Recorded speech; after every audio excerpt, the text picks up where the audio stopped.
CB Televisión en HD presenta.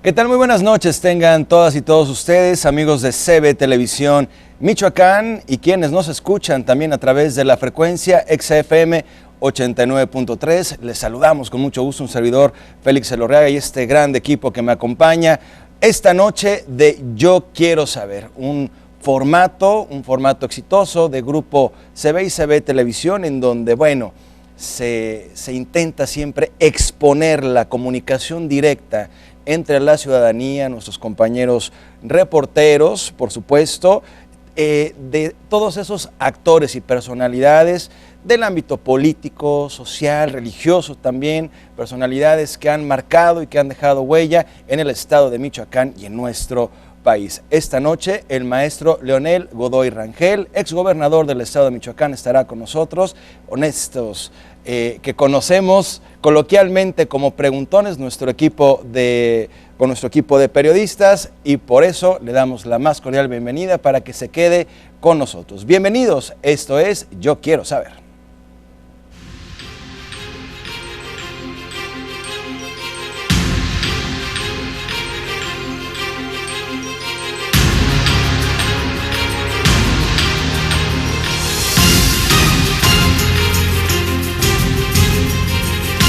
Gracias. De igual forma, le doy la bienvenida a nuestro auditorio, a nuestro público que está el día de hoy aquí en vivo, pero sobre todo a quienes también nos ven a través de la señal de CB Televisión, nos escuchan a través de la señal de XFM, ahí en sus casas, en sus automóviles. Bienvenidos sean todos ustedes. Quiero agradecer a nuestro equipo de periodistas, de politólogos, los que coloquialmente conocemos como preguntones. Mi querido César Velázquez, muy buenas noches, bienvenido. Gracias, Félix, con el gusto de siempre, gracias. Arturo Sinsunmora, César, bienvenido. Buenas noches. Mi querido Rafael Malpica, Félix, ¿cómo estás? Gracias, buenas noches. ¿Listos para preguntar, muchachos? Listo. Claro que sí. Perfecto. Bueno, antes de presentar a nuestro invitado especial, permítame, por favor, demostrarle a usted, compartirle una semblanza, una biografía del invitado especial de esta noche, a quien yo quiero saber. El maestro Leonel Godoy Rangel, exgobernador de Michoacán, nació en la ciudad y puerto de Lázaro Cárdenas, Michoacán. Es licenciado en Derecho por la Universidad Michoacana de San Nicolás de Hidalgo, con maestría en Ciencias Penales. Es maestro en Derecho y maestro en Criminología. Realizó estudios de doctorado en Derecho en la Universidad Nacional Autónoma de México. Es miembro fundador del Partido de la Revolución Democrática y presidente del Comité Ejecutivo Nacional. Ha sido 2 veces diputado federal, senador de la República y gobernador de Michoacán. Antes de incursionar en la política, fue docente de Derecho Penal en la Facultad de Derecho y Ciencias Sociales de la Universidad Michoacana de San Nicolás de Hidalgo de 1980 a 1985 y profesor en la Preparatoria Isaac Arriaga de la Universidad Michoacana de San Nicolás de Hidalgo de 1976 a 1978. Su incursión en la política de primer nivel fue durante el gobierno del ingeniero Cuauhtémoc Cárdenas Solórzano, donde fue su Procurador General de Justicia del Estado de Michoacán de 1983 a 1985 y secretario de Gobierno de 1985 al 86. En 1997, cuando Cuauhtémoc Cárdenas fue electo jefe de gobierno del Distrito Federal, fue invitado como subsecretario de Gobierno y durante el gobierno interino de Rosario Robles Berlanga, posteriormente fue secretario general de Gobierno del Distrito Federal. Posteriormente, en su administración, Andrés Manuel López Obrador lo designó secretario de Seguridad Pública. Ha sido 2 veces diputado federal en la 54ª y 56ª legislatura por el Partido de la Revolución Democrática. Ha sido representante del PRD ante el Instituto Federal Electoral. En 2002, el gobernador de Michoacán, Lázaro Cárdenas Battel, lo nombró secretario de Gobierno. En 2006 fue electo senador por Michoacán en fórmula con Silvano Aureoles Conejo. En 2007, después de un reñido proceso interno de elección, fue acreditado como candidato del Partido de la Revolución Democrática al gobierno de Michoacán. En las elecciones del 11 de noviembre del 2005, resulta vencedor como candidato del PRD, Partido del Trabajo y Partido Convergencia. derrotando a Salvador López Orduña, candidato del Partido de Acción Nacional. Leonel Godoy Rangel tomó posesión como gobernador constitucional de Michoacán el 14 de febrero del 2008 por un periodo extraordinario de 4 años. Su sucesor fue el licenciado Fausto Vallejo Figueroa. Bien, maestro Leonel Godoy Rangel, a nombre de la Presidencia y Dirección General de CB Televisión Michoacán, le damos la más cordial bienvenida a Yo Quiero Saber. Esta es su casa, CB Televisión. Bienvenido. Gracias, Félix. Buenas noches. Buenas noches. Permítame Buenas explicar, noches a todos. Permítame explicarle, por favor, maestro, y a nuestros acompañantes aquí en el estudio, cómo será la dinámica. Empezaremos a partir de este momento con una ronda de 15 minutos de preguntas intercaladas entre nuestros 3 compañeros periodistas, y al término de esos 15 minutos daremos 2 minutos para que alguien de nuestros acompañantes aquí en el estudio, de nuestro público, pueda hacer una pregunta directamente a usted. En el entendido que la pregunta deberá ser, por los tiempos de la televisión, deberá ser breve y concisa para poder llegar a una buena respuesta en los tiempos que nos marca la televisión. Así es que, entendido esto, adelante compañeros, bienvenidos, esto es Yo Quiero Saber.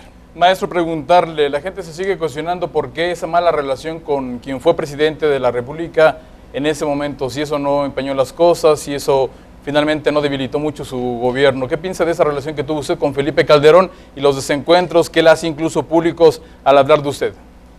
Bueno, quien menos quería un desencuentro era el gobernador de Michoacán. Nunca un gobernador será más poderoso que un presidente de la República.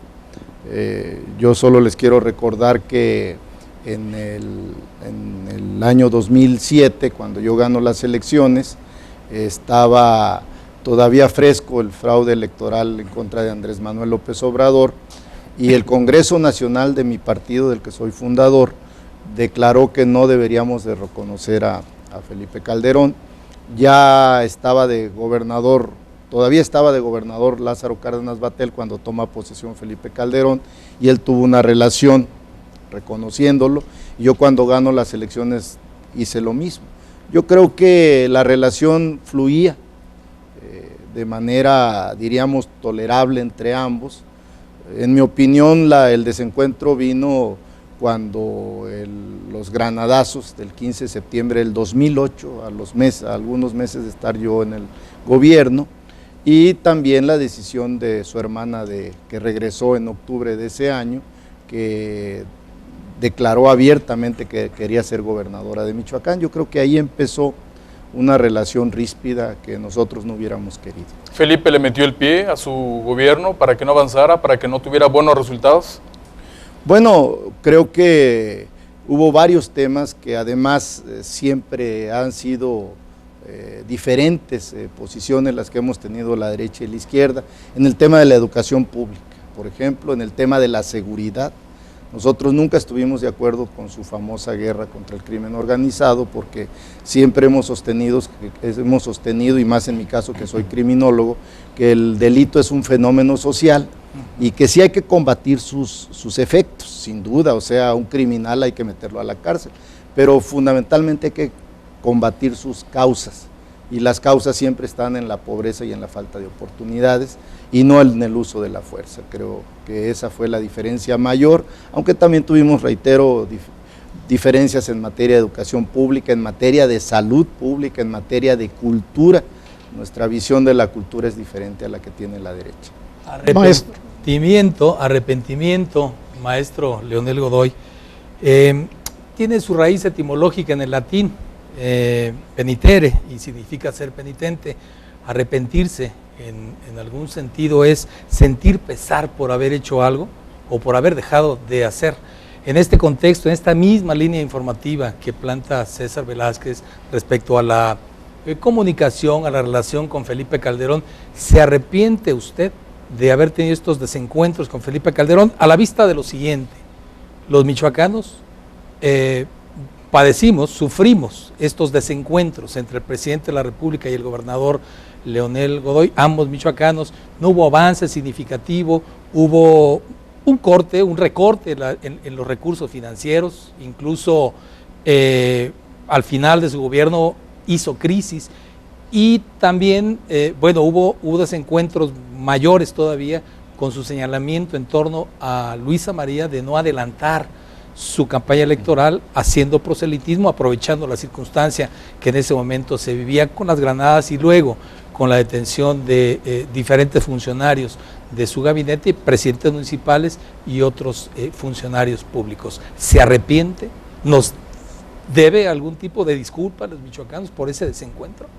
Bueno, yo creo que no me arrepiento de haber tenido una posición de izquierda, de ninguna manera.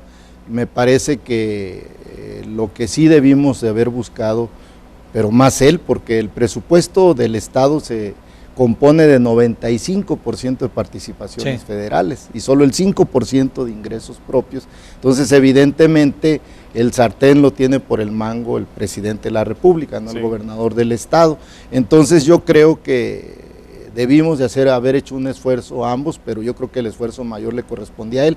Pero además te adelanto, y aquí traigo los documentos para demostrarte que sí hubo avances a pesar de la oposición del presidente de la República. Ahora que menciona, maestro, el asunto tan difícil que se vivió aquí en Michoacán con las granadas, con los muertos que tuvimos que sufrir los michoacanos, la cantidad de heridos, se manejó continuamente que el gobierno tenía conocimiento de un posible atentado días antes incluso de esta situación. ¿Usted puede confirmar o negar esto, maestro? No, no es cierto. Primero porque los trabajos de inteligencia los realizaba un grupo, no solo una autoridad. En Michoacán existe, desde antes que estuviera yo y después, y todavía existe lo que se llama el Grupo de Coordinación de Michoacán, que lo compone las dos zonas militares, la 21 de Morelia y la 43 de Apatzingán, la zona naval de Lázaro Cárdenas, la Procuraduría General de la República, la Secretaría de Gobernación y el CISEN, el Centro de Inteligencia del Gobierno Federal, y por el Estado va el gobernador, el secretario de Gobierno, el procurador y el secretario de Seguridad Pública. Esos conforman el grupo de coordinación que se reúne mínimamente una vez al mes. Nosotros nos reuníamos 2 veces al mes. Y cada mes se revisan los pendientes, los focos rojos, los focos amarillos, y en esas reuniones jamás se comentó que son previos, y obviamente con mayor razón en los actos que son masivos, como el del 15 y el 16 de septiembre, o como el 30 de septiembre, o como el del 1 de mayo, o en fin, el 18 de marzo, o en Navidad, o en Semana Santa. Se hacen trabajos de investigación y se presentan al grupo, a los titulares, y ahí se dice cuáles son las alertas que tiene el Estado, y ahí están los generales, el almirante de la zona naval de ese tiempo, el delegado de la PGR, el delegado del CISEN, que les pueden informar a ustedes que eso es mentira. Sí, regresando al tema, usted no se arrepiente de haber tenido esos desencuentros, de haber plantado la ley por encima de posiciones personales de parte de Felipe Calderón, pero también le pregunté, ¿hay necesidad de una disculpa al pueblo de Michoacán porque no hubo avances significativos en materia de desarrollo? Probablemente en el manejo financiero sí, pero en materia de desarrollo no hubo tanto avance. Sí hubo avances, importante. Sí hubo avances en nuestro gobierno. Sí. Todavía hasta este momento no hay un gobierno que haya hecho tanta obra pública como el nuestro, y por eso creo que teníamos la obligación de defender la dignidad y la independencia del Estado de Michoacán. No hay necesidad de disculparse. No veo por qué. Maestro, ¿qué quiso decir exactamente el día que presenta su gabinete? Y usted menciona que es un gabinete de bajo perfil, porque ese fue un tema incluso hasta de burla para lo que fue su mandato. ¿Qué quiso decir exactamente cuando hablaba de esta palabra, un gabinete de bajo perfil? No protagonista, porque la mayoría de ellos tienen posgrados. Te puedo decir, empezando por el que era el secretario de Gobierno, el secretario de Finanzas, el secretario de Cultura, la secretaria de Seguridad Pública, que por cierto mi gabinete, nadie lo dice, ha sido el único gabinete en el país hasta este momento que fue 50% hombres y 50% mujeres. Es el único, y al final había más mujeres que hombres en el gabinete de mi gobierno, y todos, la inmensa mayoría, con posgrados, y los pueden comparar con los que hubo después. Por eso el bajo perfil nos referíamos a que no queríamos que fueran protagonistas, que no estuvieran siendo voceros, sino que había un vocero del gobierno y que ese vocero era el gobernador o la Coordinación de Comunicación Social. A eso nos referimos. Sí, en ese ánimo de no querer protagonismos, maestro, Humberto Suárez se robó planas y planas y planas por todos lados luego de su detención. ¿Qué opinión le merece que una persona tan cercana, tan importante para usted en cuanto al dinero, y no solo con usted, sino con el propio Lázaro, fuera detenido y fuera procesado? Bueno, lo que pasó con él y con todos los demás, con Mireya Guzmán, con todos fueron exonerados, todos están en libertad. De una manera injusta y violando su presunción de inocencia, fueron presentados por el entonces comisionado, violando además la autonomía del Estado. En mi época yo no hubiera permitido que Alfredo Castillo hiciera eso. Pero aquí hasta teniendo a los lados al procurador y al secretario de Seguridad, dos funcionarios del Estado, nombrados por el gobernador, sin la presencia del gobernador. Él anunciaba eso en los noticieros nacionales fundamentalmente. Salió en todos la detención y en ninguno solo salió la liberación de ellos. Eso me parece una injusticia. Hubo persecución por parte de Castillo, Alfredo Castillo, duda, pero directamente... Porque desde que llegó yo señalé que su figura era anticonstitucional, que era una figura constitucional en el Estado, que no podía estar por encima del gobernador, y obviamente pues no le gustó, y menos con el carácter de mecha corta que era. No habló usted de Fausto Vallejo en su momento, pero se supone que él solicitó a través de un documento que, por cierto, yo he pedido copia por vía del área de transparencia y acceso a la información, no se me ha dado ese documento, en donde pide la intervención del Estado mexicano porque han sido rebasadas las instituciones. Bueno, yo creo que eso no estaba calificó bien. A Leonel, entonces. No, eso estaba bien. Lo que no se puede es nombrar a alguien que venga a atropellar las instituciones, porque no solo fue al Ejecutivo, también fue al Legislativo. Recuerden su ley de extinción de dominio que le impuso a los diputados y al Supremo Tribunal de Justicia, lo que hizo con un juez que no obedeció su instrucción de detener a una persona, al que por cierto murió, al que fue Procurador General de Justicia, Plácido Torres, que no le hizo caso a ese juez y fueron y lo detuvieron y se lo llevaron a los separos de la Procuraduría. Era una manera arbitraria de ejercer el poder por encima de los poderes estatales, que es el poder legislativo, el judicial y el ejecutivo. Maestro, el día del Michoacanazo fue un manazo, fue un jalón de cabellos del presidente Leonel Godoy, y si nos puede platicar brevemente cómo lo vivió ese día cuando se entera de la inclusión de elementos federales que se llevan capturados a esta parte de su gabinete. Bueno, no fue de mi gabinete solo fueron dos. Sí, de la Procuraduría y otras instancias. Dos nada más, los demás eran de diferentes áreas y fueron de diferentes partidos. Pero fue un manazo. No, yo creo que fue una venganza. Yo creo que fue una acción jurídica anticonstitucional del presidente, mal asesorado, porque ese operativo lo dirigió el secretario de Seguridad Pública, un ingeniero, Genaro García Luna, cuando eso le corresponde, de acuerdo a la Constitución, al Procurador General de la República, y por eso fue absolutamente arbitrario y anticonstitucional, y lo dije ese día, lo declaré, que iban a salir en libertad los inocentes y también los que pudieran ser responsables, porque cuando tú realizas un acto anticonstitucional, ahí está el caso de esta señora francesa, Flores Cassés, que por la manera indebida de llevar el proceso salió en libertad. Entonces, cuando se actúa en contra de la Constitución, los jueces pues tienen que otorgar la libertad. En este caso, se los advertí, les dije que había sido un acto anticonstitucional y que iban a salir en libertad. Yo sí creo que debería de haberse hecho una investigación penal, pero penal que es individual, que es personalísima, caso por caso, para ver quién sí tenía nexos y quiénes no. Pero ahí agarraron parejo como una racia que hace la policía preventiva. Yo fui secretario de Seguridad Pública. Las racias es una forma administrativa de detener personas e investigarlas, pero se les detiene por el término que establece la Constitución, y los que no tienen antecedentes penales los dejan en libertad.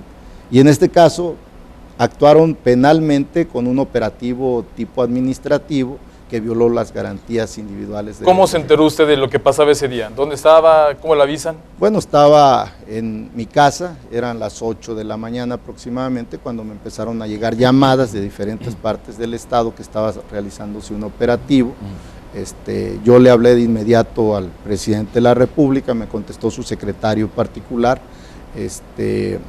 que fue conmigo cuando yo fui presidente nacional del PRD, era el presidente del Partido Acción Nacional. Le comenté lo que estaba ocurriendo, le dije que me urgía hablar con el presidente, me dijo que en 20 minutos se reportaba, y el que se reportó fue el secretario de Gobernación.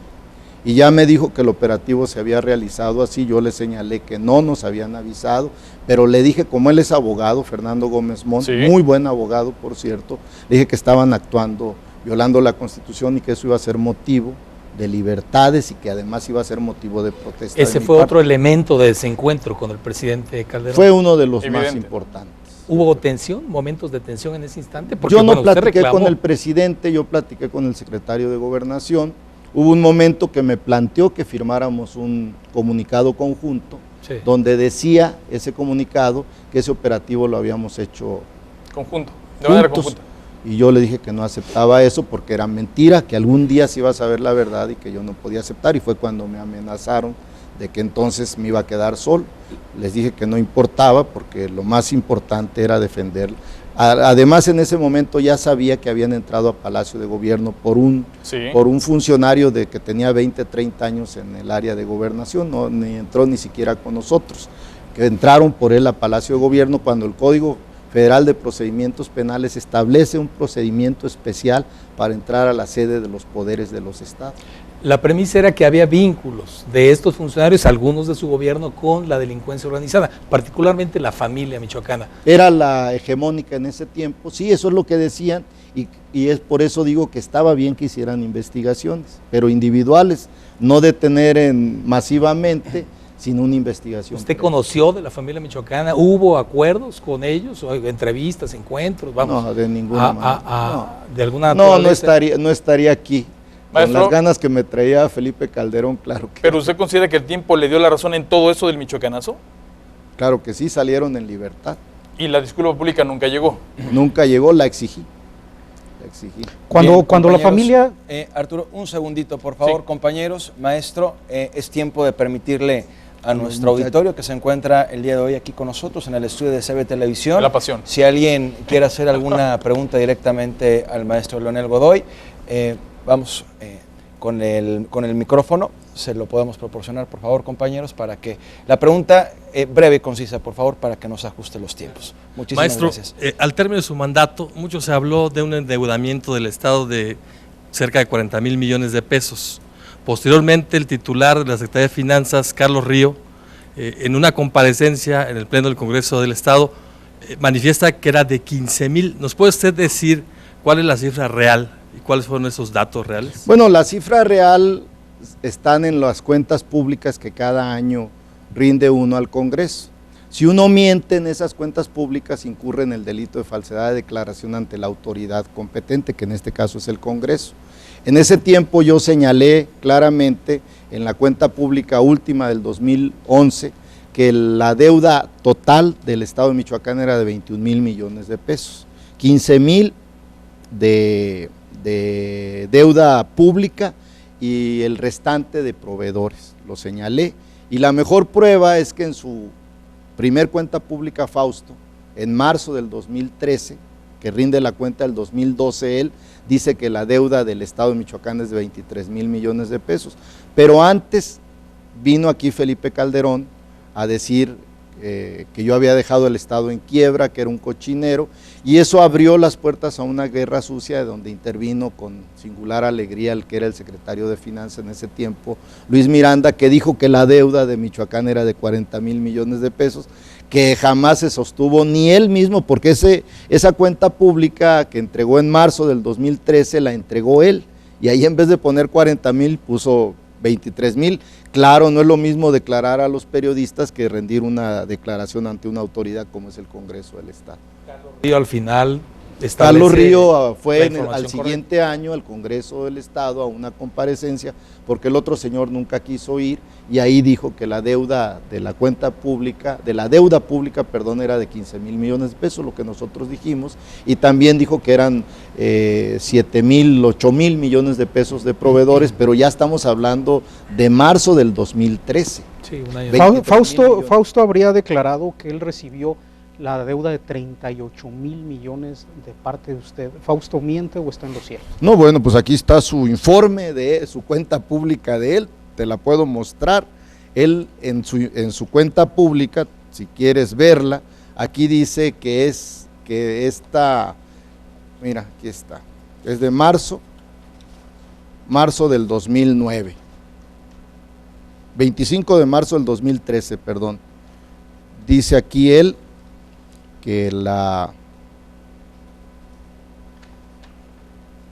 ¿dónde está? Aquí está, que son 23,000 millones de pesos. Entonces yo no sé de dónde saca él esa cuenta, yo creo que él no leyó nunca este documento que firmó. Ahora, el licenciado Tinoco le entrega a Lázaro Cárdenas la deuda de 291 millones, ¿con cuánto le recibió usted a Lázaro Cárdenas? Bueno, la del licenciado Tinoco en cuanto a deuda pública fue menor. La del licenciado Tinoco, aquí la tengo también. Es que todas estas se presentan al Congreso del Estado. 3,800. La deuda pública de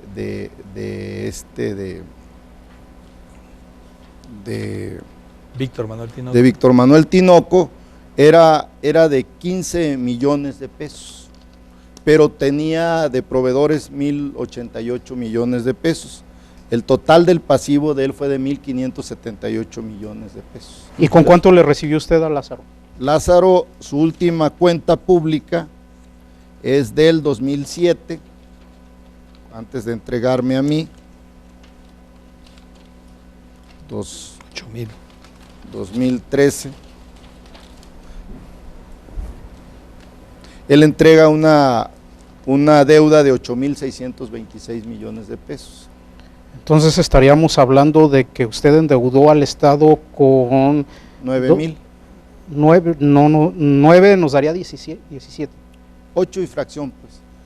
Pero pues ahí está la presa, que costó 2,800 millones de pesos, está los 5 centros penitenciarios, entre otros el anexo de aquí de Mil Cumbres, que es más grande que el edificio principal, el de Tacámbaro, el de Los Reyes, el de adolescentes. Fueron 5 centros que costaron 1,200 millones de pesos. Están los campus de la Universidad Michoacana, el de Ciudad Hidalgo, el de Lázaro Cárdenas, el de Uruapan, que tenía el 95% de avance cuando lo dejamos, y el de Zamora, que tenía el 80% de avance. Están los 9 hospitales que hicimos en las diferentes partes del estado, en Carácuaro, en Ocupétaro, en Tuzantla. Esa es deuda contraída con instituciones financieras. ¿En qué condiciones? Porque luego vinieron problemas para poder cubrir esos préstamos que eran a corto, mediano y largo plazo algunos. De hecho, había en algún sentido deuda de corto plazo, que era la que estaba agobiando a su propio gobierno. No, cuando nosotros hicimos una reestructuración de la deuda. ¿Que recibe de Lázaro Cárdenas? No, en el 2011. Ajá. Hicimos una reestructuración. ¿Qué es una reestructuración? Es la deuda que ya tienes, pasarla con intereses más blandos.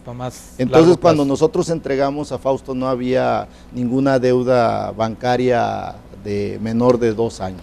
Muy bien. Es falso eso. Maestro, quisiera preguntarle, el mundo de los números es muy complejo, no somos expertos, pero la aquí gente lo puede entender. Aquí están los temas. Los documentos son documentos públicos. Yo le quiero preguntar sobre Godoy Toscano. ¿Fue la piedra en su zapato? Todo lo que se generó de ese ambiente se le relacionaba con la delincuencia, no aparece. ¿Qué pasa con ese tema de Godoy Toscano? Bueno, yo tengo en diciembre del 2010, deja ver si la encuentro, me dirigí a los michoacanos sobre ese tema, en diciembre del 2010, a ver si la tengo. Sí, porque se hablaba mucho de la delincuencia, de los templarios que seguían creciendo en auge aquí en Michoacán, las muertes constantes, y que tenía vínculos, había vínculos de él. 15, bueno, no sé, les puedo leer la carta. Si no está muy larga, o nos la resume y nos entendemos rápido. rápido. Es que es una cuartilla. Sí, adelante entonces. ¿Sí? Sí. Adelante. Estoy hablando del 15 de diciembre del 2010. Dice, esa carta es de usted, maestro. Sí, que la leí en conferencia de prensa con todo mi gabinete presente. O sea, la pueden consultar. Sí. Dice, en estos momentos de tristeza personal, pero también de firme decisión, deseo transmitirles lo siguiente. Soy gobernador elegido limpiamente. A los michoacanos les reitero mi compromiso de seguir el camino de la justicia social, de la lucha contra las desigualdades, la pobreza, la marginación, la migración y la delincuencia. No fallaré a mis convicciones y al programa de gobierno de izquierda democrática que ofrecí y que a pesar de las enormes dificultades estamos cumpliendo a los michoacanos. Desde el 14 de julio del 2009 dije en conferencia de prensa y hoy lo ratifico: soy hombre de leyes, creo en el Estado de Derecho y en la Constitución mexicana. Por ello, sin ninguna duda, respaldo la decisión que tomó la Cámara de Diputados del Congreso de la Unión en relación al caso del diputado Julio César Godoy Toscano y respaldaré absolutamente las decisiones que tomen los jueces federales en el proceso penal que se les sigue. Repito también lo que señalé en junio del 2009, que Julio César deberá presentarse para enfrentar los cargos que se le imputan. ¿Y nunca se presentó? Por todo eso, bueno, pues eso ya no está en mis manos. Ni apareció. También tampoco está en mis manos. Recuerden que yo soy hijo único, no se les olvide eso. Sí. Aquí me acompañaron mis hijos, aunque por los que yo respondo. De otras personas, discúlpenme, pero no. Pero si fue la piedra en su zapato de su Pues mandato. puede ser, pero pues como muchos tienen piedras en el zapato, que no las mete uno en el zapato. ¿Habría trascendido, maestro, que Jesús Ortega había recibido información de que muchos de la gente del gabinete, del gobierno del Estado, habría estado involucrado con el crimen organizado? ¿Es cierto que Jesús Ortega habló con usted de esto y que se habría entregado a Julio César Godoy como una especie de sacrificio para calmar los ánimos del gobierno federal? No, nunca me lo dijo. Yo creo que no es cierto. Yo creo que primero por los funcionarios. Aquí están todos siguen viviendo en Michoacán, ninguno se fue. La prueba mejor es de que aquí los detuvieron cuando los acusaron falsamente. Todos están aquí. ¿Cómo explicarle a los michoacanos, maestro? Se crea la familia durante el gobierno de Lázaro Cárdenas, crece, se consolida, se hace muy fuerte este grupo criminal. ¿Cómo explicarles que usted no tuvo nada que ver con que siguieran creciendo, con que azotaran al Estado como lo hicieron? Usted intentó acabar con ellos, no pudo. ¿Qué fue lo que pasó con la familia? ¿Qué fue lo que pasó después con los caballeros templarios cuando usted tenía una responsabilidad sobre ellos? Bueno, en primer lugar, y no es la primera vez que lo digo, yo fui secretario de Seguridad Pública del Distrito Federal, fui su procurador aquí en el estado de Michoacán, soy abogado, penalista además. Siempre he sostenido que los delitos federales los combate la Federación, no la autoridad estatal. Por muchas razones lo establece la Constitución y esas mismas razones llevan a que sea la autoridad federal, o sea, me refiero a la Procuraduría General de la República, la que tiene los elementos, las investigaciones, los espionajes telefónicos, los arraigos, los testigos protegidos, los peritajes, las declaraciones, todo lo que conforma un expediente donde ellos saben qué está ocurriendo en algún lugar. Entonces yo creo que es un exceso acusar a un gobierno de un estado. Pero usted supo todo eso, maestro, ¿no? Supo todo eso. Se tuvo información de primera mano. Bueno, información como ustedes, información de la prensa. Me refiero que en su carácter de gobernador no tuvo encuentros o no tuvo relación con autoridades federales para poder alertar, avisar, por ejemplo, que hubo acercamientos con candidatos que luego fueron financiados por la propia delincuencia y que penetraron. Reitero, en el gobierno había una reunión mínima mensual de las autoridades federales y estatales. Sí. Y se revisan dos temas fundamentalmente en esas reuniones: seguridad nacional y seguridad pública. Son los temas que más se revisan en esas reuniones y son mínimo una vez al mes. Y en esas reuniones obviamente se trataban los temas de esta naturaleza. Sí. Y si así fuera, si así hubiera sido, los primeros que hubieran denunciado a todos nosotros los que estábamos ahí, pues eran los generales y el almirante, el delegado del CISEN, el delegado de la Procuraduría General de la República. Yo creo que ese tema tiene más que ver con una intención que hubo en ese tiempo. Ustedes recuerden la publicidad de la Secretaría de Seguridad Pública Federal. Las detenciones siempre se ponían ellos como que eran los que las habían conseguido. Sí, sí. Y cuando había algún fracaso en algún estado le echaban la culpa al gobernador. ¿Por qué detona el tema de la delincuencia organizada? ¿Por qué encuentran terreno fértil la familia y luego los templarios? Bueno, no solo en Michoacán, estaban los Zetas, o sea, yo creo que es un fenómeno nacional que se dio. Perdón que te lo diga, pero recuerda que también soy criminólogo y el fenómeno delictivo en México fue evolucionando. Yo fui su procurador en el 83, que en ese tiempo era su Procuraduría General, no había más que un solo subprocurador. En ese tiempo el crimen organizado era inexistente, casi totalmente. ¿Sabes quiénes eran los que cometían malos delitos? Los policías. Ellos tenían a su mando a los delincuentes, pero eso fue mutando. Luego fue mutando empleados de los y luego delincuentes. se convirtieron a finales de los 90 en empleados los policías de los delincuentes. Fue una evolución del crimen en México, entre ellos en Michoacán. Vamos a escuchar a la gente. Perfecto, es tiempo de permitirle el micrófono a alguien más. Ahora le daremos la oportunidad a una de las mujeres que nos acompañan en esta ocasión. Adelante con la pregunta. Por favor, Maestro, su nombre al inicio. Sí, Matilde Farfán. Usted hace días mencionó que el magisterio democrático aquí en Michoacán tenía menos privilegios en comparación a los demás profesores del resto del país. ¿Por qué dijo eso? ¿O en qué se basa? Bueno, por cierto que fue tema... Le quería preguntar también algo de Sí, eso, ¿qué maestro. privilegios hubo en su gobierno? Habría que agregar. No, miren, como sabía que ese tema iba a salir, como el de Julio César y de la deuda, pues era muy previsible. Aquí traigo 2 trabajos de investigación que fue a los que me referí en Uruapan, que levantó alguna polémica. Uno es, los 2 son del periódico Reforma, perdón por el comercial, pero salen en primera plana en el periódico Reforma. Este es del 15 de mayo de este año. Habla de los privilegios de la CENTE, del CENTE, perdón, del sindicato. Y aquí te señala los estados donde hay mayores privilegios de los profesores. Pone en primer lugar a Sinaloa, con prestaciones, los enumera con 285. En segundo lugar, Aguascalientes. En tercer lugar, San Luis Potosí. En cuarto lugar, Guanajuato. En quinto lugar, Yucatán. En sexto lugar, Nuevo León. En séptimo lugar, Estado de México. Y en octavo lugar, Jalisco. Como se fijarán, ningún estado de esos está la CENTE. Son estados donde está el CENTE. Las mayores prestaciones de esos que se quejan mucho aquí en Michoacán, no los tienen los que están en la CENTE, sino los que están en el CENTE. Pero finalmente los sindicatos, maestro, no terminan por ahogar a los gobiernos con todo lo que ellos generan. Yo lo no que me quiero referir, lo que dije en Uruapan, fue de que no son los más privilegiados, como mucho se dice aquí. Y esta que es de marzo, sí, también del periódico Reforma, de marzo del 2003, es una columna de los días que les pagan a los estados, al CENTE o a la CENTE, donde son mayoría cualquiera de los dos. Es de 1992 cuando inicia la descentralización, la modernización educativa que descentraliza.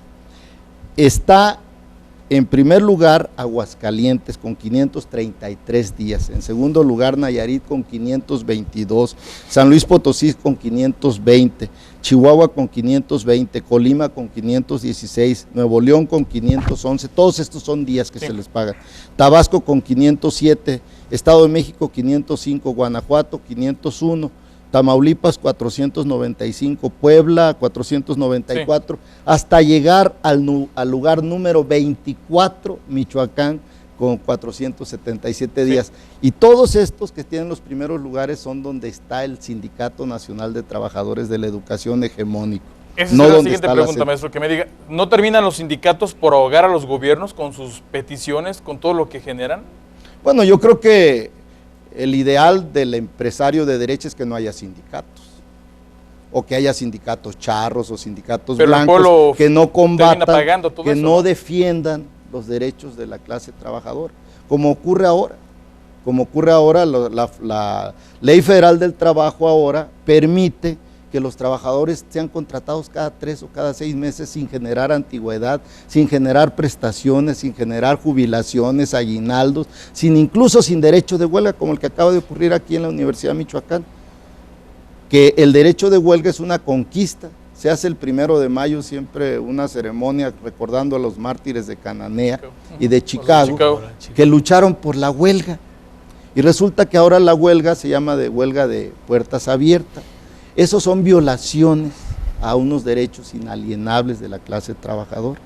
Y creo que los sindicatos, en mi opinión, son necesarios. ¿Qué es lo que debe de ocurrir? Que en los sindicatos no debe de haber corrupción. ¿Peña Nieto quiere eliminar a los sindicatos del país? No sé. Yo lo que creo que el modelo neoliberal... ¿O va para allá la idea? Yo creo que el modelo neoliberal, sea el PRI o el PAN, les interesa que haya sindicatos tipo Nuevo León. En Monterrey todos los sindicatos son blancos. Allá nunca hay huelgas de ninguna naturaleza, lo que les quieran dar está bien. Ese tipo de sindicalismo yo no creo en él.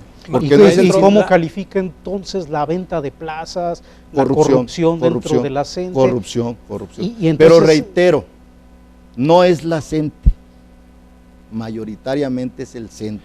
Eso es lo que vengo con estos documentos, que son investigaciones que hizo este periódico, que los publicó en primera plana, donde ellos obviamente no lo hicieron por defender a la CENTE, ellos lo hicieron porque es un periódico que combate la corrupción, que lo hizo para señalar la corrupción del sindicato. Porque hay otro documento que no lo traigo aquí o no lo encuentro ahorita, donde hablan de los privilegios que tiene el CENTE. Es un trabajo del 2006, el FORTE, el Fondo para el Retiro de los Trabajadores de la Educación, en ese tiempo, en el 2006, tenía 9,000 millones de pesos. Solo había dos fondos mayores que el del petróleo y el de infraestructura de los estados. Imagínense lo que significaba eso, y lo manejaba opacamente el Bester Gordillo. La transparencia es un rasgo fundamental de los gobiernos, necesario además de actualidades contemporáneas. Debió ser desde tiempo atrás, pero es un rasgo contemporáneo. Si bien habla aquí de estadísticas que tienen que ver con el CENTE y los privilegios para este sindicato, la CENTE también tiene privilegios, y con el gobierno de Lázaro Cárdenas empiezan privilegios y hay firma de acuerdos, las famosas minutas, generosos, que nunca se transparentaron, nunca se supo qué tipo de financiamiento en volumen, en forma y en periodicidad se le daba a la CENTE. También en su gobierno hubo acuerdos de esta naturaleza, maestro. A ver, las minutas no inician en el gobierno de Lázaro Cárdenas, ni las plazas automáticas inician. Pero era las plazas automáticas el CENTE, con el CENTE sí, con la CENTE sí. No, bueno, con el CENTE o con... este estudio señala los privilegios en cada estado. Sí. Lo que yo estoy diciendo, en qué estados es mayoría la coordinadora, es en Guerrero, en Michoacán, en Oaxaca y en Chiapas. Y en ninguno de esos estados, a datos actuales, de este 15 de mayo del 2016, no está ninguno de esos. Sí. Entonces, rehuyen muchos hablar del Sindicato Nacional de Trabajadores, claro, como el porque principal sí corruptor, privilegios. Pero el asunto tiene una razón, porque ellos no arman lío. Claro. Ellos están siempre al lado del presidente cuando anuncia cualquier medida, la evaluación, claro, la reforma educativa.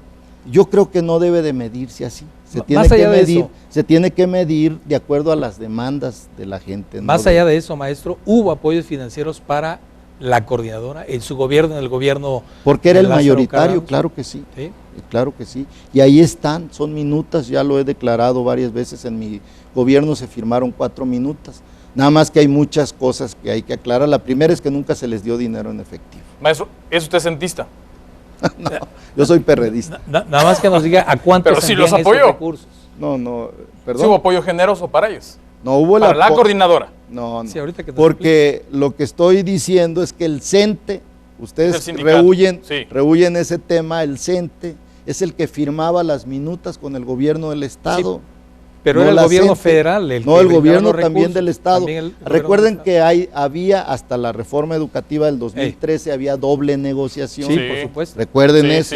Y una se firmaba con el CENTE. Y otra con la CENTE. Sí. En Michoacán se firmaba con la CENTE porque aquí tenían el 85% en mi tiempo y en el tiempo de Lázaro, y supongo que todavía. Pero si no era el sindicato representativo porque no representaba los intereses de los magisterios, ¿por qué se firmaba, maestro? Porque en los hechos sí era, pero no solo lo firmábamos nosotros, lo firmaba el gobierno federal también. Bueno, ¿a cuánto ascendían esos recursos? Eran de 500 millones de pesos, y era para calzado, para becas, para uniformes, para material didáctico, nunca fue dinero en efectivo. También para con los nada. gobiernos de Fausto Reina y de No, y de no Jara conozco también esos hubo casos, apoyo. habría que preguntarle a ellos, pero hasta donde yo entiendo las minutas se han seguido firmando. Eso. Maestro, y ahora mismo también nos dice, con este nos, gobierno. dice, No sé. nos dice que es perredista y acaba de declarar que va a votar por Andrés Manuel López Obrador. ¿Cómo explicarle eso a los perredistas que se sienten heridos con un exgobernador, con una figura que fue fundamental en su creación? ¿Cómo lo puedo calificar? ¿Desprecio a su partido? No, porque yo creo que Andrés Manuel va a ser candidato del PRD también. ¿Y si no? Pues vamos a ver. Este sábado 2 de julio hay Consejo Nacional del PRD y es posible que Pablo Gómez Álvarez sea el presidente nacional del PRD y va a haber un cambio de línea en el partido. El Y si gobernador no es- Silvano y si no Aureoles es quiere ser también candidato. Yo ya le hice esa pregunta antier. Pues sí, pues tiene derecho, pero hay que ver las encuestas. Perdóneme que insista, si no es candidato del PRD Andrés Manuel López Obrador, ¿por quién va a votar Leonel Godoy? Bueno, si hay un candidato como es la mayoría ahorita en el PRD que buscan que sea una alianza PAN-PRD, yo no voy a votar por Margarita Zavala, yo voy a votar por Andrés Manuel López Obrador. Maestro, eso es futurismo, pero regresando a lo actual, No, pues es que preguntarle por lo del 3 de 3, yo sí le quiero preguntar, ¿con cuánto dinero llega usted a gobernador? ¿Con cuánto se va?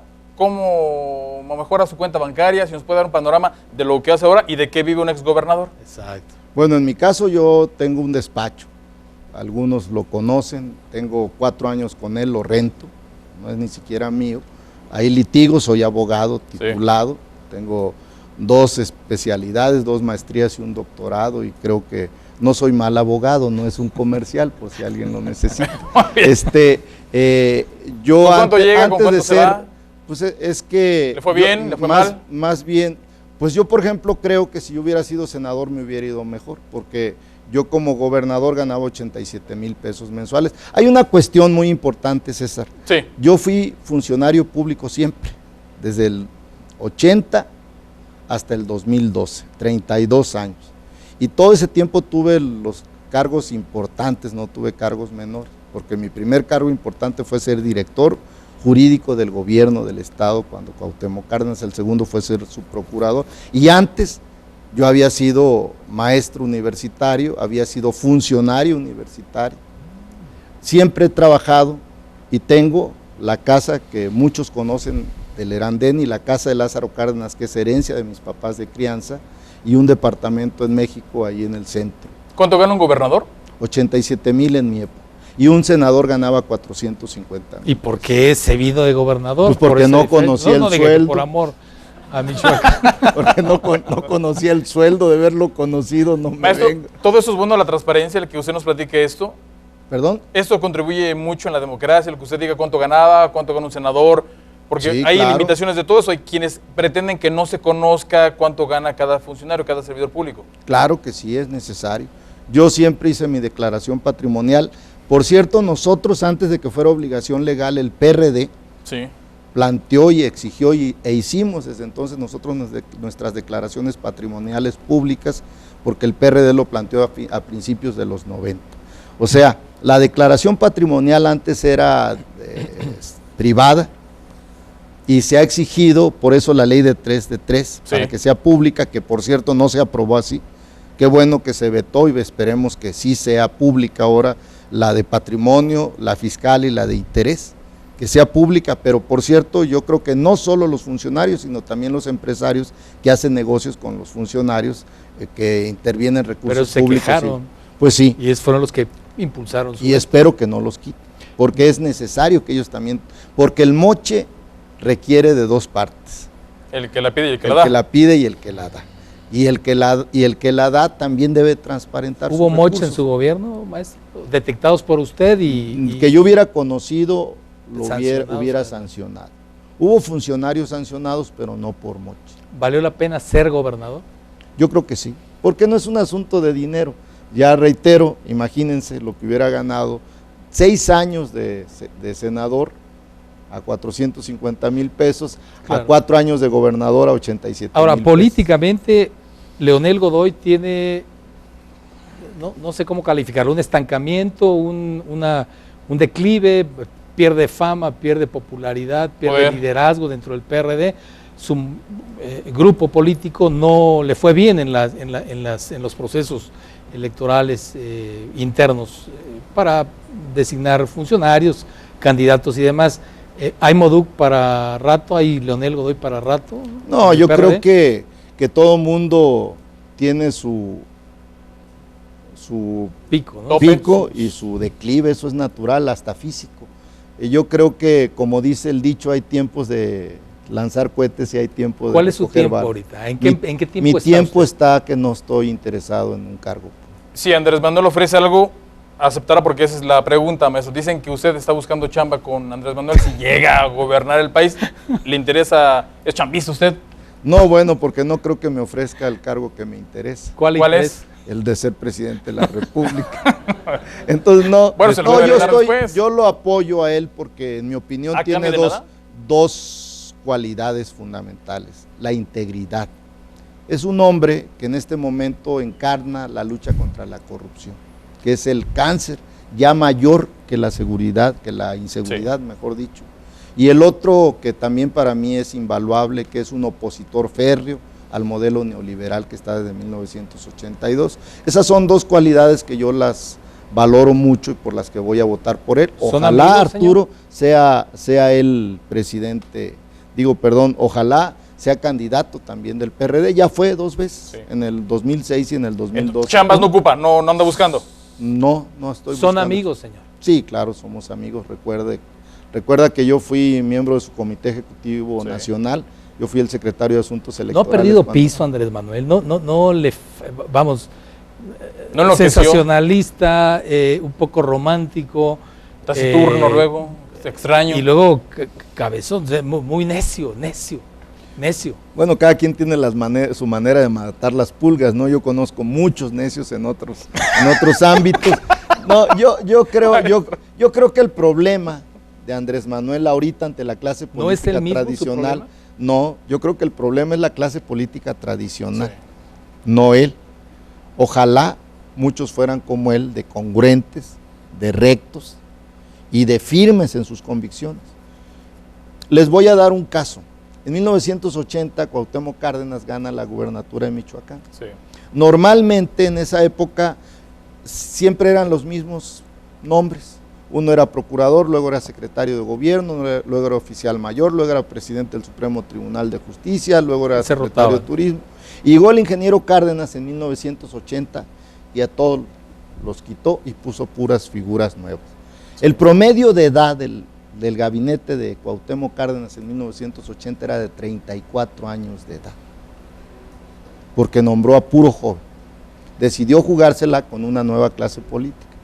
En mi opinión, eso es lo que está haciendo ahora Andrés Manuel. Él quiere que haya una nueva clase política con otras características diferentes a la clase política actual, que por cierto está logrando que se repudie la política. Aquí hay muchos jóvenes. Yo creo que es un grave error repudiar la política, porque el día que se abandona la política vienen las dictaduras. Sí. Lo que está mal es que haya políticos corruptos, eso está mal.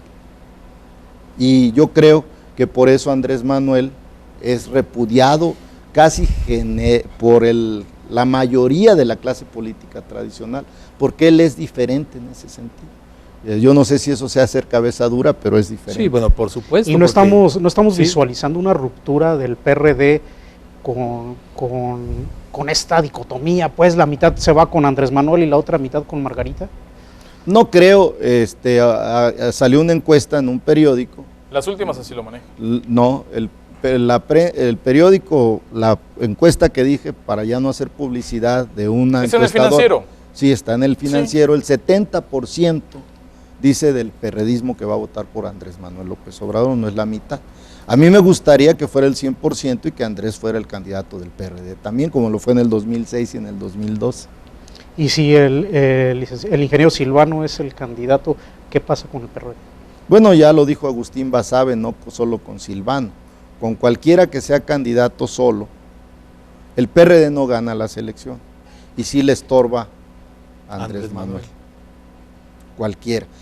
La única posibilidad para la izquierda es que vaya unida. Ahí el PRD no estorba, suma. Donde estorba, en mi opinión, es una alianza PAN-PRD. Hay que ver las elecciones en los 4 estados, bueno, hubo en 5, pero en Quintana, el de Quintana Roo no era ni panista ni perredista, era un expriista recién salido, pero en Veracruz, en Oaxaca, en Zacatecas y en Durango hubo 2 panistas, Miguel Ángel Yunes y Aispuro, no me acuerdo su nombre, el de Durango, y 2 perredistas, Rafael Flores en Zacatecas y Antonio Estefan en Oaxaca.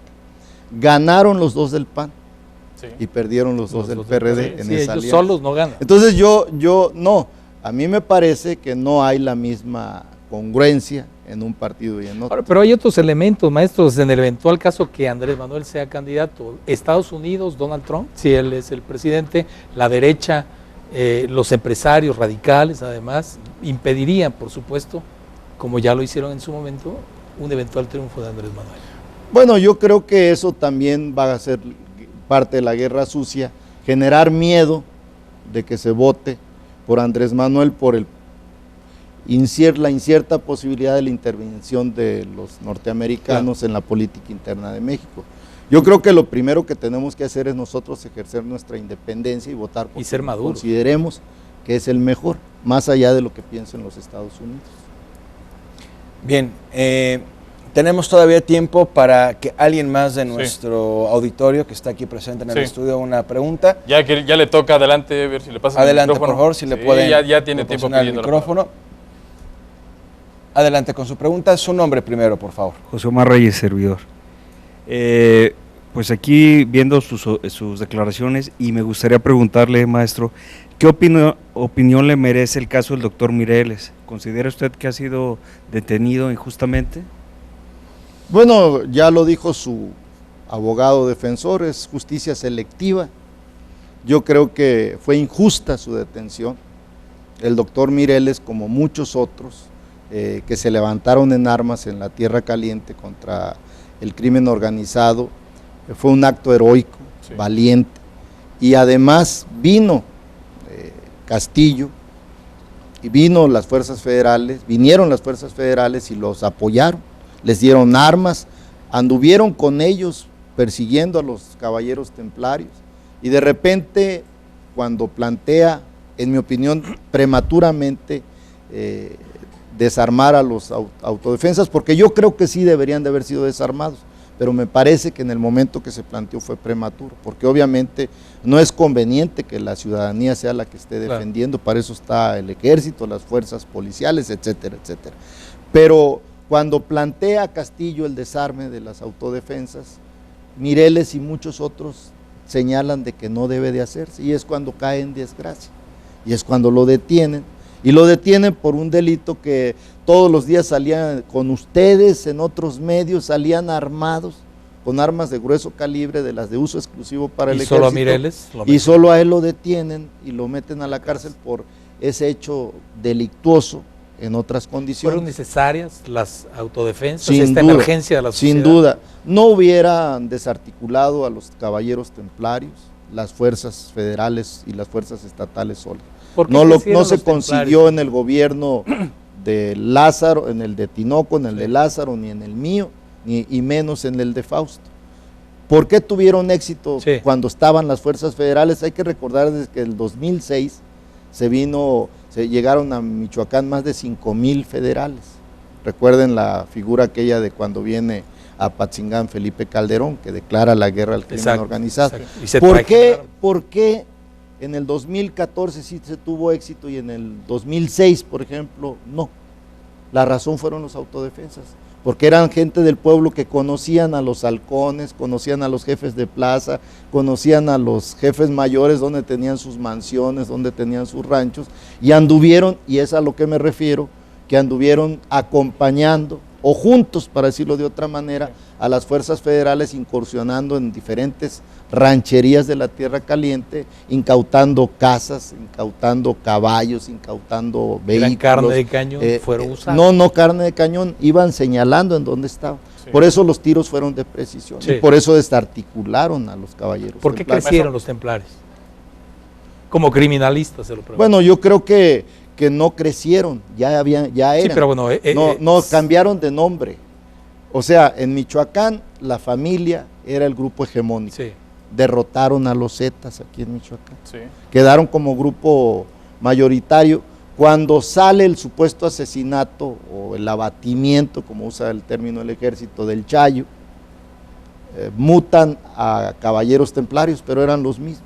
Por eso siguieron siendo hegemónicos, no crecieron, simplemente se cambiaron de nombre y crecieron políticamente por las Pero además razones que ya extendieron a otros De todos, estados. una pregunta de eso, en ese tenor. La noche del granadazo, ¿esa noche pudo dormir? ¿Qué pensó todo ese momento Bueno, y las horas siguientes? Primero Porque lo no que nos dormimos fue- porque estuvimos en Sí. los hospitales, hubo Sí. 9 muertos y más de 107. ¿Cómo recuerda todo eso?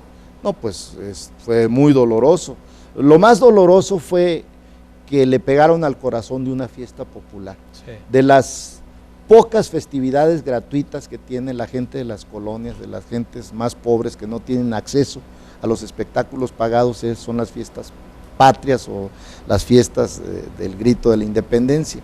Y los granadazos fueron contra esa gente del pueblo, para sembrar terror. Yo por eso, desde aquella época, fue de las diferencias que tuve con el gobierno federal. Yo señalé que fue, en mi opinión, un narcoatentado terrorista, el primer narcoatentado terrorista. ¿Tampoco le contestó el teléfono esa noche al presidente? Sí, él me llamó, él fue el que me Maestro, llamó. pero- Justo tuvimos esa diferencia, que a él le decían su Que eran gente que no petardos, había ¿no? sido, Sí. Cohetes, que había sobre todo. sido por unos cohetes que habían explotado, pues sí explotan y sí dejan heridos a veces, pero le comenté que ya para ese momento teníamos el de las Mercedes, Sí, donde 2 también muertos. ya había habido 2 muertos y una patrulla. Tengo entendido, maestro, de todo eso que pasó, que en un momento cuando él viene como presidente no quería que usted subiera a ese vehículo militar. Sin embargo, hay quienes afirman que subieron ahí, que usted pidió subir también como gobernador de Michoacán en ese evento oficial para acompañar al presidente y a los secretarios. ¿Es verdad? Son chismes. Si Porque algo- luego si al- no lo si- dejaban subir, ¿o qué pasó? No, no es cierto eso. No, al contrario, lo que Lo más invitaron. quería el presidente. Sí, porque la gente va gritando, exactamente, era la pregunta. Al contrario, lo que más quería el presidente es que yo fuera con él, por obvias razones. No, eso son partes Si de, había algo era de para la- los de dos, las ¿no? leyendas. Sí, Más bien el que no me quería subir era yo, que era diferente, pero esa fue por otras razones, que ya habrá otro programa para planear. Entonces sí hay tiempo, ¿no? Y al, Bien, y al sí. decirnos que en el Pues está muy a gusto el 2014 maestro, si podemos, ¿por qué no? Sí, sí hay tiempo para explicar. y al decirnos que en el 2014 hubo éxito con acabar con los templarios, ¿no está reconociendo Alfredo Castillo, no está reconociendo el trabajo de Peña Nieto en el actuar de Michoacán, maestro? Bueno, lo hemos dicho, que sin duda la mejor tarea que cumplió Castillo fue desmembrar a los caballeros templarios, pero también lo hemos dicho que no lo hizo él, que lo Claro. hicieron los autodefensas. Él acompañó a los autodefensas. Que están Los en la cárcel. autodefensas son los que lo señalaron y a todos los metieron a la cárcel, a los más, diríamos, a los más puros líderes de los autodefensas. Hay que recordar que también metieron a Hipólito Mora a la cárcel, metieron a Enrique Hernández, creo se llamaba, el de Yurecuaro, a casi todos los metieron en un momento a la cárcel. Y a los Viagras y a todos ellos, al El grupo de los americano, H, comandante, sí. al americano sí lo metieron, pero fue por, No, pero antes por sí lo exigencia, sacan, ¿no? fue por Ya por exigencia petición. de Hipólito Sí, Mora. sí. Pero a los autodefensas puros, esos que se levantaron en armas en un principio, no luego cuando fueron infiltrados, porque pues muchos del crimen organizado se quitaban la playera de templario y se ponían la de autodefensa para purificarse. Entonces yo creo que el éxito, sí hubo éxito, sí se desmembró a los caballeros templarios, están desmembrados, ahorita hay muchos grupitos, es como cuando terminó la revolución. Maestro, Los ejércitos se disuelven y quedan gavillas, y eso está ocurriendo ahorita en Hoy hay Michoacán, gavillas. que hay muchas gavillas en el estado del crimen organizado, de lo que era el grupo hegemónico, y esos son muy peligrosos, porque antes había un crimen organizado, por decirlo así, en todo el Liderazgo, estado, un y ahora fraude. hay muchos en diferentes partes del maestro, estado. del 1 al 10, siendo autocrítico, ¿qué calificación se pone como gobernador de Michoacán? 8, 8. Usted vive aquí. sí. ¿Cómo califica a los michoacanos con el trabajo de Leonel Godoy? ¿Están contentos o están enojados con Leonel? Pregúntenles a ellos. Sí. A ver, maestro. Pero usted cómo lo siente, usted cómo lo palpa, usted ve a la gente todos el los café, días. en la- Bueno, después de la guerra sucia hay de todo. Hemos dado un paseo histórico por su gobierno, tocamos algo de Lázaro Cárdenas, poquito de Fausto, pero yo creo que es importante lo contemporáneo, la realidad actual. ¿Cómo está Michoacán? ¿Cuál es el estatus de Michoacán en este momento con un gobierno perredista, con un gobierno de hombres y mujeres que son de su partido? ¿Hacia dónde se orienta, se dirige este gobierno y sobre todo Michoacán y los michoacanos? Bueno, yo lo que veo es que se está haciendo un esfuerzo en Michoacán por modernizarlo. Y modernizar significa que haya empleo, que haya inversión, que haya paz y que haya diálogo. Pero también significa, en mi opinión, defender algunas conquistas como la educación pública, como el ejido, como la comunidad indígena, como el sistema de salud pública. Eso creo que es también importante. Pero ahí hay una contradicción actual.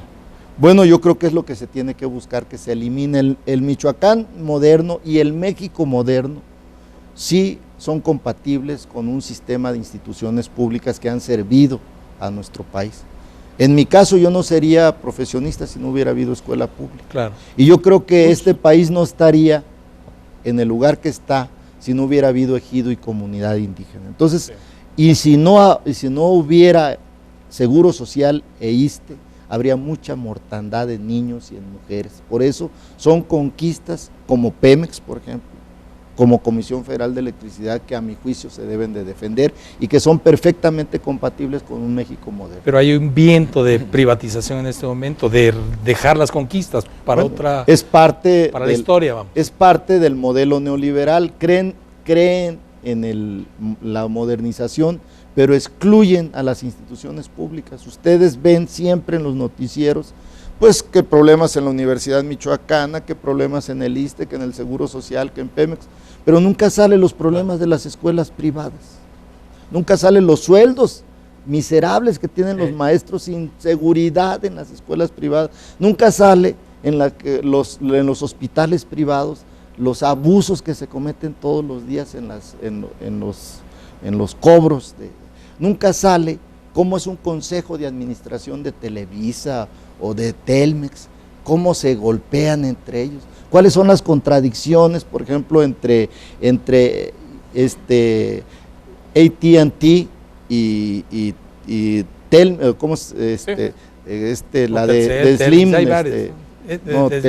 Telcel. O sea, ese tipo de cosas nunca sale a la luz pública. Lo que siempre sale, constantemente se golpetea, son a las instituciones públicas. Las instituciones privadas no son tocadas ni con el pétalo de una rosa. Yo creo que se debe de criticar a las dos, pero no solo a una. Claro. Porque criticar y golpear a un tipo de instituciones persigue un fin político. En cambio, criticar a todos, que por cierto es el trabajo de los periodistas imparciales de a de veras, eso sí es verdaderamente buscar la justicia, el combate a la corrupción, mejorar la eficiencia de las instituciones, pero ir siempre contra un solo sector, el sector público, y no tocar jamás al sector privado, me parece que eso persigue un fin, y ese es el del modelo neoliberal. Exacto. Pero yo creo que sí puede haber un modelo donde compaginen las instituciones públicas y las privadas. Yo alguna vez le ¿Tiene pregunto. rumbo? ¿Peña Nieto tiene rumbos? ¿Finalizará bien toda esa idea política que trae él? Bueno, yo creo que tiene mucho que ver con las políticas que está implementando y ¿Equivocadas? el tema de la corrupción. Yo creo que el tema de la corrupción, que fue por lo que perdieron las elecciones ahora el 5 de junio de este año, yo creo que tiene que ver con la corrupción, tiene que ver con el tema de la reforma educativa, tiene que ver con el tema de la reforma energética, tiene que ver con el tema de la reforma laboral. En mi opinión, si no cambia de rumbo Peña Nieto, pues como dicen por ahí, se puede ir Pero ¿qué otro rumbo le despeñadero. queda ahora mismo? No, yo creo que sí. A una prueba fue su presentación, esa iniciativa, donde se presentó como un hombre progresista, de que hubiera en la Constitución la reforma de los matrimonios igualitarios. Sí, sí. Esa es una posición progresista. O sea, yo no veo por qué no pudiera este gobierno asumir posiciones a las que me Porque estoy no refiriendo. depende de él, hay entidades Pues muy sí, poderosas, pero hay que... alrededor. Bueno, pero si uno no actúa también conforme a su conciencia, si uno cree que siempre debe de estar del lado de los poderosos, pues yo creo que se equivoca. Hay que pagar las consecuencias, pero hay que ser firme en las convicciones. Sí. Y yo creo que puede Peña Nieto, cualquier presidente, puede hacer que compagine lo público con lo privado. Compañeros, maestro, bueno, pues se nos ha terminado el tiempo, apenas nos quedan Apenas un par estaba de... emocionando, Sí, Félix. caray, bueno, podemos tomarle la palabra para una segunda sesión de preguntas en un nuevo programa. Sin embargo, le pido de gran favor, maestro, me permita terminar con una dinámica que ya tenemos acostumbrada en este espacio. Voy a darle una palabra, voy a comentarle una palabra y usted me tendrá que responder inmediatamente lo que piense en primera instancia en torno a esa palabra, ¿de acuerdo? Y con eso finalizamos. La primera palabra es Silvano. Gobernador. Nueva Izquierda. Una corriente del PRD. Brexit. ¿Perdón? Brexit. ¿No es la de Gran Bretaña? Así es, la salida de la Gran Bretaña de la Unión Europea. No me gusta. PRD. Partido. Calderón. De derecha. Morena. Partido. Andrés Manuel. Líder. Narcotráfico. Terrible. Fuero. Quitarlo. Hermano. De cariño. Violencia. Combatirla. Marginación. Quitarla. Desempleo. Dar empleo. Fausto Vallejo. Gobernador. Dios. Ateísmo. Educación. Pública. Sería todo. Muchísimas gracias, maestro. Muchísimas gracias a nuestro auditorio. Muchísimas gracias a nuestros compañeros periodistas. Gracias. Gracias. Gracias al staff técnico. Gracias a todo el staff técnico y operativo. Primera vez Gracias que a la Dirección General de CB Televisión por permitirnos continuar con este formato en donde pues acercamos a las autoridades, a los actores políticos y sociales más importantes con nuestro auditorio. Muchísimas gracias, principalmente usted que nos ve, nos sintoniza a través de la señal de CB Televisión. A nombre de este gran equipo, les agradezco el favor de su atención. Mi nombre es Félix Elorrea. Que tengan una formidable noche. Hasta pronto.